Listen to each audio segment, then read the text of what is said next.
ठाणे बोरिवली भुयारी मार्गाच्या खोदकामास सुरुवात झाली असून या कामातून निघणाऱ्या माती, दगड, भरावाचे ढीग परिसरातील संकुलांबाहेर लावण्यात आले आहेत. यामुळे संतप्त रहिवाशांनी बुधवारी वनमंत्री गणेश नाईक यांच्या ठाण्यातील जनता दरबारात जाऊन याबाबत तक्रार केली. यानंतर पुढील 15 दिवसात या भरावाची नियमानुसार विल्हेवाट लावावी, अन्यथा संबंधित काम थांबवण्यात यावे असे निर्देश नाईक यांनी दिल्यानंतर अधिकाऱ्यांनी तात्काळ घटनास्थळी जाऊन पाहणी केली. राज्याचे वनमंत्री गणेश नाईक यांनी बुधवारी ठाण्याचा जनता दरबार आयोजित केला होता. यामध्ये कॉस्मोस लाऊंज कोऑपरेटिव्ह हाऊसिंग असोसिएशनने मंत्री गणेश नाईक यांची भेट घेऊन त्यांच्याकडे ठाणे बोरिवली भुयारी मार्ग खोदकामाबाबत तक्रार केली. ठाणे बोरिवली भुयारी मार्ग खोदकामास सुरुवात झाली असून या खोदकामातून निघणारा भराव कॉस्मोस लाऊंज आणि लगतच्या निवासी परिसराच्या जवळ साठवला जात असल्याने पाणी साचणे, डासांची उत्पत्ती, धुळीचं प्रदूषण तसंच नागरिकांच्या आरोग्य आणि सुरक्षिततेचा प्रश्न निर्माण झाल्याचा दावा असोसिएशननं केलाय. भराव वाहून नेणारे काही डंपर योग्य प्रकारे झाकलेले नसल्याने वेगरोधक आणि रस्त्यावरील असमतोल भागातून जाताना माती, दगड रस्त्यावर पडत असल्याची तक्रारही रहिवाशांनी केली. हा भराव रस्त्याच्या कडेला सखल भागात साचत असल्याने पावसाळ्यात पाणी साचण्याची शक्यता व्यक्त केली. भराव वाहतुकीसाठी यापूर्वी प्रस्तावित केलेली कन्व्हेयर बेल्टची व्यवस्था बदलून स्वतंत्र वाहतूक मार्गाचा पर्याय स्वीकारण्यात आलाय. मात्र तो अद्याप कार्यान्वित झाला नसल्याचा दावा असोसिएशननं केलाय. त्यामुळे अंतिम वाहतूक आणि विल्हेवाट व्यवस्था स्पष्ट होईपर्यंत मोठ्या प्रमाणावर भराव टाकण्यास आळा घालण्याची मागणी केली. या संदर्भात असोसिएशननं मंत्री नाईक यांना पत्रही दिले.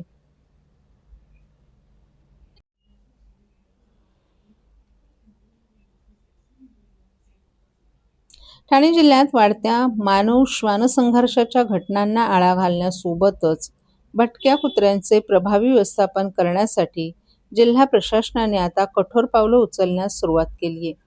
सर्वोच्च न्यायालयाचे निर्देश आणि केंद्र सरकारच्या प्राणी जन्म नियंत्रण नियम 2023 नुसार जिल्ह्यातील सर्व स्थानिक स्वराज्य संस्थांनी भटक्या कुत्र्यांचं निर्विषीकरण आणि रेबीज लसीकरणाची मोहीम युद्धपातळीवर राबवावी असे स्पष्ट निर्देश जिल्हाधिकारी तथा जिल्हा प्राणी क्लेश प्रतिबंधक समितीचे अध्यक्ष डॉ. श्रीकृष्ण पांचाळ यांनी दिले आहेत. यासोबतच ग्रामीण आणि शहरी भागात निर्विषीकरण आणि लसीकरणासाठी आवश्यक केंद्र सुरू करण्यासाठी संबंधित यंत्रणांनी कृती आराखडा तयार करावा अशा सूचना देण्यात आल्या आहेत.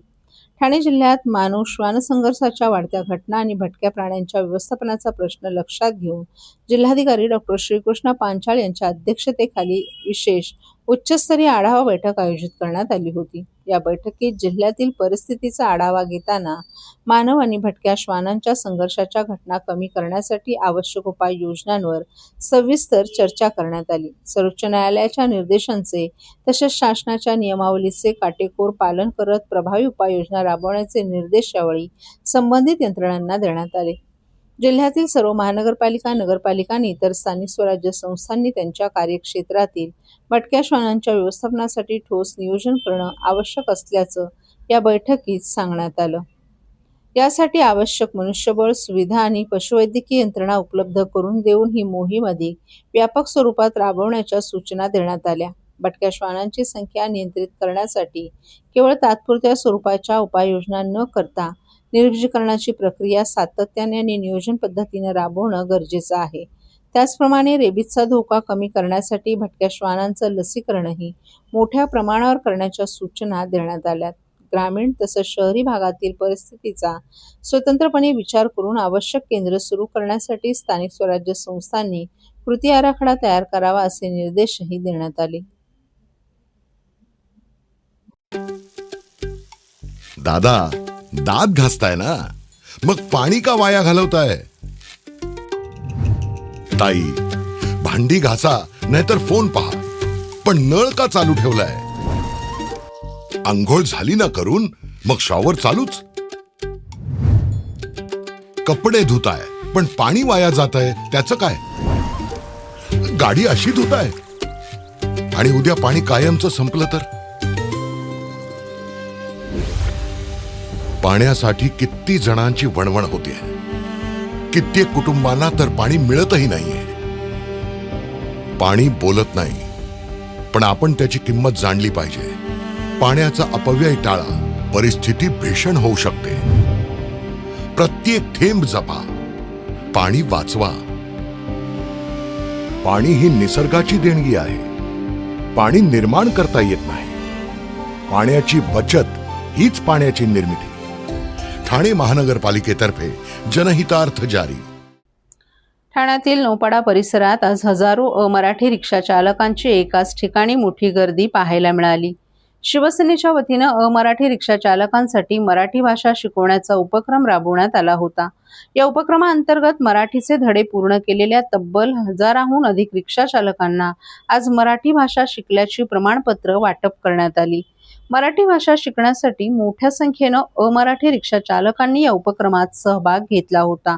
प्रमाणपत्र वितरणासाठी नौपाडा येथे रिक्षा चालकांची मोठी गर्दी झाली होती. शासनानं अमराठी रिक्षा चालकांना मराठी भाषा शिकण्यासाठी दिलेली मुदत संपल्यानंतर आता आरटीओ कडून परवाने तपासणी आणि कारवाईला सुरुवात करण्यात आली आहे. या पार्श्वभूमीवर मराठीचे धडे पूर्ण केलेल्या रिक्षा चालकांना प्रमाणपत्राचं वाटप करण्यात येत आहे. यावेळी मराठी भाषा शिकण्यासाठी मदत केल्याबद्दल अमराठी रिक्षा चालकांनी आयोजकांचे आभार मानले. विशेष म्हणजे अनेक रिक्षा चालकांनी मराठीतून संवाद साधत आपली भावना व्यक्त केली.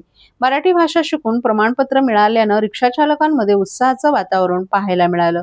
नौपाड्यातील या उपक्रमामुळे मराठी भाषा आणि अमराठी रिक्षा चालक यांच्यातील संवादाचा नवा दुवा निर्माण झाल्याची भावना यावेळी व्यक्त करण्यात आली. भावना म्हणजे अतिशय आनंद होतोय. ज्या 105 दिवसाचा कार्यक्रम होता त्याचे सांगता झाली साधारणतः 15 ऑगस्टच्या दिवशी आणि 16 ऑगस्ट पासून ते लागू झालं सर्वांना आम्हाला कारवाई करण्याचे निर्देश. पण 15 ऑगस्ट पर्यंत ह्या लोकांनी अतिशय प्रामाणिकपणे शिकवण घेतली आपलं साहित्य संघाच्या लोकांकडून. आणि सर्वात प्रथम जो वर्ग होता तो स्वामी समर्थ अभिनय कट्टा ह्या ठिकाणी घेण्यात आला आणि महाराष्ट्रातलं मला असं वाटतं की पहिलं केंद्र जे शिकवायचं असेल मराठी भाषेचं ते ह्या ठिकाणी सुरू झालेलं होतं. त्यामुळे आज त्या दिवशी मी आली त्या दिवशी केवळ 7-8 लोक होते, पण आज हे जवळजवळ 700च्या वर लोक दिसत आहे. हा जो काही सगळं बघितलं असता तर अतिशय आनंद होत आहे. लोकांनी ज्या पद्धतीने प्रतिसाद दिला ह्या अभियानाला तो बघून खूप आनंद झाला. एकंदरीत काल जी कारवाई करण्यात आली होती इथून पुढे कारवाई सुरूच आहे. मात्र या कारवाई दरम्यान काही रिक्षा चालकांकडून कुठलाही म्हणजे अनुचित प्रकार वगैरे काही दिसून आला का? आणि काल 450 पेक्षा जास्त चौकशा करण्यात आल्या होत्या. साधारणतः काल माझे 4 वायुवेग पथक कार्यरत होते आणि 450 वाहनं आम्ही चेक केली. त्यापैकी 36 जी वाहनांतले चालक होते त्यांना हिंदी भाषा येत होती, मराठी भाषा व्यवस्थित येत नव्हती. तर अशांना आपण जागीच नोटीस देखील दिलेल्या आहे. आणि ही नोटीस जी काही नवीन नोटिफिकेशन निघालेले आहे तर ही नोटीस 1 महिन्याची असणार आहे आणि 1 महिन्याच्या आतमध्ये ह्या चालकांनी पुन्हा मराठी शिकणे आवश्यक आहे. आणि शिकून पण आमच्या ऑफिसमध्ये यायचं. त्यामध्ये आमचे इन्स्पेक्टर त्याची टेस्ट घेतील आणि टेस्टमध्ये पास झाल्यानंतर त्यांचं जे पुढील कायदेशीर कारवाई होणार होती ती रद्द होईल. ठाणे महानगरपालिकेतील अतिरिक्त आयुक्त 1 हे महत्त्वाचं पद अखेर भरण्यात आले. उपायुक्त संवर्गातील मनीष जोशी यांची अतिरिक्त आयुक्त 1 पदावर पदोन्नतीने नियुक्ती करण्यात आली आहे. नगरविकास विभागाने गुरुवारी या संदर्भातील शासन आदेश जारी केला असून ही पदोन्नती 1 ऑगस्ट पासून लागू करण्यात आली आहे. अतिरिक्त आयुक्त 1 या पदावर कार्यरत असलेले संदीप माळवी जुलै अखेर नियत वयोमानानुसार सेवानिवृत्त झाल्यानंतर हे पद रिक्त झालं होतं. महापालिकेच्या प्रशासकीय कामकाजातील महत्त्वाचं हे पद असल्यानं ते पदोन्नतीने भरण्याची प्रक्रिया महापालिका प्रशासनाने सुरू केली होती. त्यानुसार पात्र अधिकाऱ्यांची माहिती आणि आवश्यक कागदपत्रांसह प्रस्ताव नगरविकास विभागाकडे पाठवण्यात आला होता. दरम्यान संदीप माळवी यांच्या निवृत्तीनंतर सुमारे काही काळ रिक्त असलेल्या या पदावर आता नियमित पदोन्नतीने अधिकारी नियुक्त झाल्याने महापालिकेच्या प्रशासकीय यंत्रणेला बळ मिळेल. अतिरिक्त आयुक्तांच्या स्तरावर शहरातील विविध विभागांचा समन्वय, विकास कामांचा आढावा आणि प्रशासकीय निर्णय प्रक्रियेला गती देण्याची जबाबदारी असते. त्यामुळे मनीष जोशी यांच्या नियुक्तीकडे महापालिका प्रशासनातील महत्त्वाची घडामोड म्हणून पाहिलं जात आहे. अतिरिक्त आयुक्तांच्या पदोन्नतीसाठी 16 फेब्रुवारी रोजी जारी करण्यात आलेल्या शासन निर्णयानुसार अपर मुख्य सचिव यांच्या अध्यक्षतेखाली निवड समिती गठीत करण्यात आली होती. या समितीची बैठक 6 ऑगस्ट रोजी झाली. या बैठकीत ठाणे महापालिकेनं सादर केलेल्या पात्र अधिकाऱ्यांच्या सेवा नोंदी आणि कागदपत्रांची छाननी करण्यात आली. छाननीनंतर समितीने अतिरिक्त आयुक्त 1 पदासाठी मनीष जोशी यांच्या नावाची शिफारस केली. शासनाने या शिफारशीला मान्यता देत जोशी यांच्या पदोन्नतीचा मार्ग मोकळा केलाय. ठाणे महानगरपालिका आणि ठाणे जिल्हा ॲथलेटिक्स असोसिएशन यांच्या संयुक्त विद्यमाने 30 ऑगस्ट रोजी ठाणे महापौर वर्षा मॅरेथॉन होत आहे. या मॅरेथॉन स्पर्धेत महापालिका शाळा तसंच खाजगी शाळेतील विद्यार्थ्यांना जास्तीत जास्त संख्येने सहभागी करण्याचं आवाहन उपायुक्त मिनल पालांडे यांनी आज बैठकीत शिक्षकांना केलं आहे. ठाणे महापालिकेतील नरेंद्रबाळा सभागृहात महापौर शर्मिला पिंपळकर यांच्या सूचनेनुसार आज महानगरपालिका शाळा आणि खाजगी शाळांच्या मुख्याध्यापकांची बैठक आयोजित करण्यात आली होती. धाव प्रगतीची गतिशील ठाण्याची या घोषवाक्याखाली यंदाची ठाणे महापौर वर्षा मॅरेथॉन होत आहे. 30 ऑगस्ट रोजी ठाणे महानगरपालिका भवन येथून शालेय मुलांच्या स्पर्धेला सकाळी 8 वाजता सुरुवात होईल. शालेय विद्यार्थ्यांसाठी 12 वर्षाखालील आणि 15 वर्षाखालील मुले-मुली गट असून या वयोगटातील मुलांना मोठ्या संख्येनं स्पर्धेत सहभागी करण्याच्या सूचना उपायुक्त मिनल पालांडे यांनी शिक्षकांना दिल्या आहेत. तसंच सर्व विद्यार्थी महापालिका भवन येथे पोहोचतील या दृष्टीने नियोजन करण्यात आले. स्पर्धेसाठी विद्यार्थ्यांना आणण्यासाठी परिवहन विभागाच्या बसेसची व्यवस्था करण्यात येणार आहे. विद्यार्थ्यांना त्यांच्या नियोजित ठिकाणाहून सुरक्षितपणे स्पर्धेच्या ठिकाणी आणणं तसंच स्पर्धा संपल्यानंतर त्यांना त्यांच्या इच्छित स्थळी सुरक्षितपणे पोहोचवण्याची व्यवस्था करण्यात येणार आहे. विद्यार्थ्यांच्या प्रवासादरम्यान तसंच स्पर्धेच्या संपूर्ण कालावधीत शिक्षकांची देखरेख राहणार असून विद्यार्थी स्पर्धेसाठी घराबाहेर पडल्यापासून ते स्पर्धा संपल्यानंतर इच्छित स्थळी पोहोचेपर्यंत त्यांच्या सुरक्षिततेची संपूर्ण जबाबदारी संबंधित शिक्षकांची असणार आहे. ज्या विद्यार्थ्यांना कोणताही आजार अथवा आरोग्याशी संबंधित त्रास आहे अशा विद्यार्थ्यांना मॅरेथॉनमध्ये सहभागी करून घेऊ नये अशा स्पष्ट सूचना देण्यात आल्या आहेत. पालकांनीही आपल्या पाल्यांच्या आरोग्याची योग्य ती खात्री करूनच त्याला स्पर्धेसाठी पाठवावं असंही या बैठकीत नमूद करण्यात आलं. या बैठकीस ठाणे शहरातील महानगरपालिका आणि खासगी शाळांचे मुख्याध्यापक आणि शिक्षकही मोठ्या संख्येनं उपस्थित होते.